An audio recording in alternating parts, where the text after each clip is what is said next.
Bonjour et bienvenue sur le Décryptage africain, la chaîne qui analyse l'actualité du continent sans filtre. Aujourd'hui, nous revenons sur le discours de Chiroma qui appelle les populations à observer 3 jours de ville morte. Une déclaration qui fait déjà beaucoup parler. Avant d'écouter son message, n'oubliez pas de vous abonner, de liker, de partager la vidéo et de donner votre avis en commentaire, votre opinion.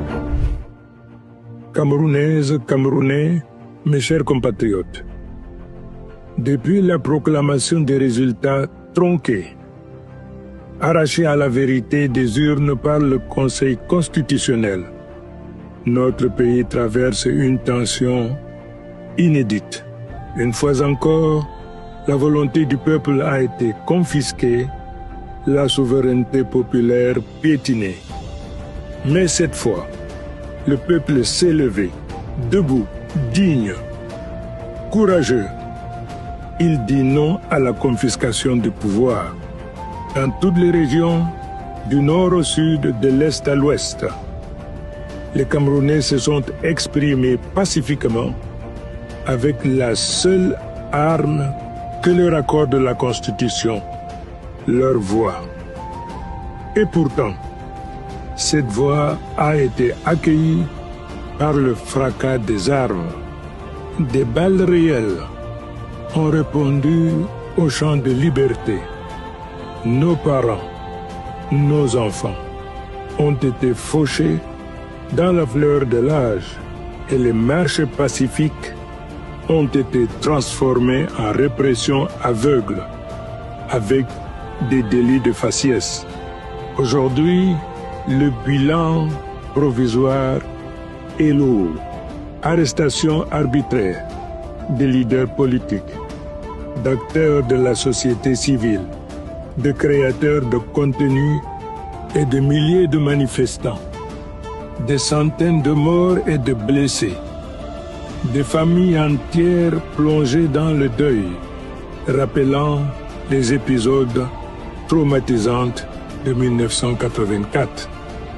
Mais pendant que le peuple pleure ses martyrs, les responsables de cette tragédie festoient sans pudeur, exhibant sur les réseaux sociaux leur cynisme et leur mépris du peuple.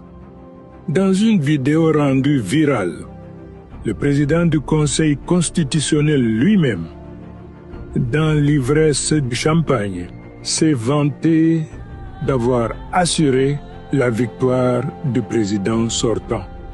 Quelle honte pour notre République! Mais que ceux qui croient que la peur nous fera plier se trompent lourdement.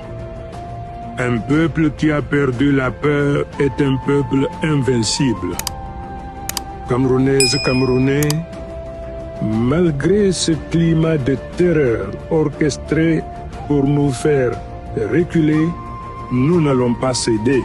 Je vous appelle donc du lundi 3 au mercredi 5 novembre à observer des villes mortes.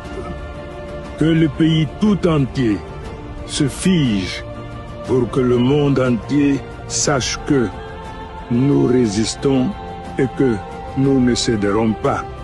Gardons nos commerces fermés, suspendons nos activités, restons chez nous, en silence, pour montrer notre solidarité et rappeler à ce régime que la force d'une économie, c'est son peuple.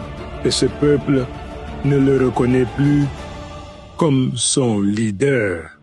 Peuple camerounais, l'heure n'est plus à la peur ni à la division. Restons debout, unis, fiers et solidaires face à ceux qui, dans un cynisme machiavélique, invoquent la paix tout en semant la terreur et en régnant sur la misère et le sang. Restons calmes, mais déterminés. Restons dignes, mais inflexibles. Je vous le répète, notre victoire ne sera pas volée. J'ai pris l'engagement ferme de ne jamais vous trahir et je ne faillirai jamais. C'est la raison d'être du reste de ma vie. C'est ensemble que nous remporterons cette victoire. Que Dieu bénisse le Cameroun. Gloire et honneur à nos martyrs.